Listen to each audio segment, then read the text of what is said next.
kuzum. Çok bir şey değil kuzum ondan. Çok Canım. teşekkürler annem. Çok işe sen geldin. Annem bu ne? Bu salça. Salça var.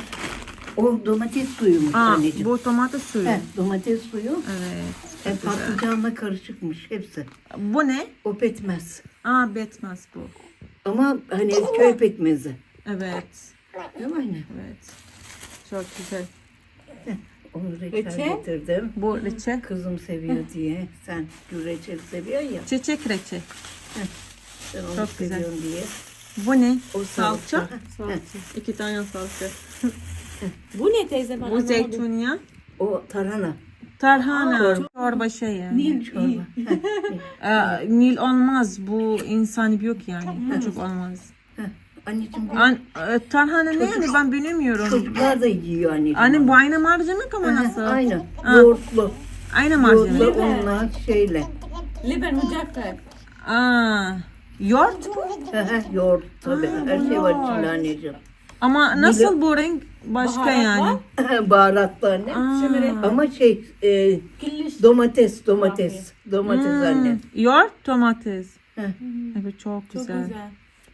Bu nerede teyze? Bilmiyorum ama nerede? طبعا Onu ben حماتي şeyden اجتني aldım, Mahmut'dan. وجايبه هواي اغراض هنا جايبه زيت الزيتون وجايبه مربى وجايبه حلويات وهاي اسمها تارهانة Bak اللي şimdi شوفتها لكم قبل salçayı شوية. yağla. تارهانة yağ, هو salça. لبن مجفف Topaklanmasın diye. ويا بهارات Yani muhallebi gibi olacak. bu وطماطة çorba. Aa, Heh. يعني هيك قالت öyle. لي. aynı muhallebi yani. هاي الأتراك كلش شوف اللي يحبوه. يجون. هنا جايبة Evet, معجون evet. مال الطماطم Yerim. Öyle. وجايبة هاي يسموها صالشة اللي هي معجون الطماطم بس مالت بيت يعني البيت يسووها. وهاي معكرونة مالت بيت.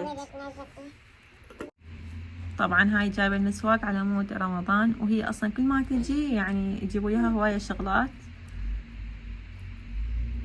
Kuzum ben işte evde böyle ne varsa doldurdum. Zaman yani. baba Ekrem geldim, balık hatta geldim ama şimdi baba gitti Şimdi o balık yok. Evet, Soğuk. şimdi balık, Balık yok Ama kuzum. baba Ekrem zor yani gitti hasta biraz Yok şey. biraz duruyor geliyor duramıyor. Baba yüksek ama nasıl? Her zaman iyi doğru. Baba iyi. Evet. Evet şimdi hasta biraz sonra inşallah iyi. قبل عمي كان دائما يجيب لنا وياه سمك هو كان يصيده ويجيب بس هسه ما جاي يعني يجيب لان خطيه شويه مريض وما جاي يطلع له الصيد مالت السمك فهو نقول شلون يهدق يعني بالسناره ويصيد سمك من الشط اللي يمهم لان قريب البيت مالتهم اكو شط ودائما يعني بيه السمك فيصيدون ويجيبون لنا. Hep sen yedirsin. Hepiniz kuzum. Beraber yiyin diye getirdim. Koydum geldim kuzum.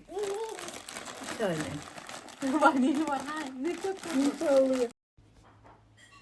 طبعا أني صورت لكم مقتطفات سريعة ومن اجت عمتي يعني التهيت وشي فما قدرت اسوي مقدمة للفيديو فهسه راح اقول لكم شلونكم بنات شو اخباركم ان شاء الله كلكم بخير رجعت لكم فيديو جديد وهسه راح نسوي الغدا لان عمتي وعمي عندنا يعني اهل زوجي عندي هنا قلت اسوي شي على السريع وبنفس الوقت انه هو طيب فقلت اسوي خضروات ودجاج شوي بالفرن.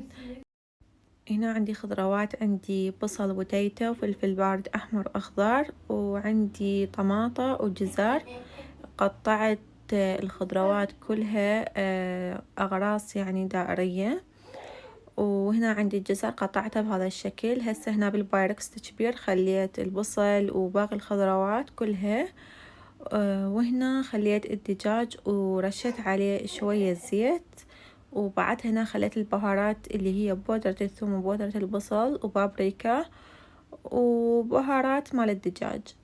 هنا بعد ما خليت البهارات فوقات الدجاج وزعتها بهاي الطريقة وبعدها راح أخلي السيليفون فوقات البايركس وأدخلها للفرن. طبعا أنا الفرن مشغلته على حرارة 250 درجة يعني الفرن عندي كلش حار. وهسه راح ادخل البايركس للفرن وتقريبا ما طول هواي عندي، ساعتين تقريبا بالهواي يعني استوى الأكل وكان كلش طيب.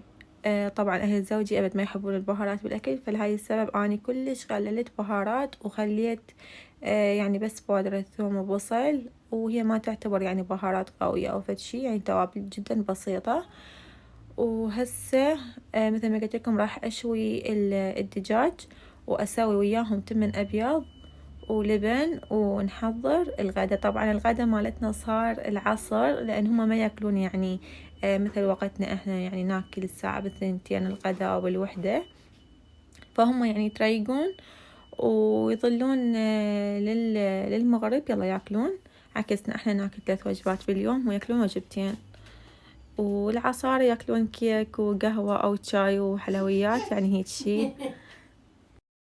وهنا بعد ما استوى عندي الدجاج صار بهاي الشكل. طبعا هنا أنا سويت له صلصة مالت معجون وشوية شكر وكرفس، دهنت الوجه مالت الدجاج وشوية يعني تحمر وطلعته من الفرن.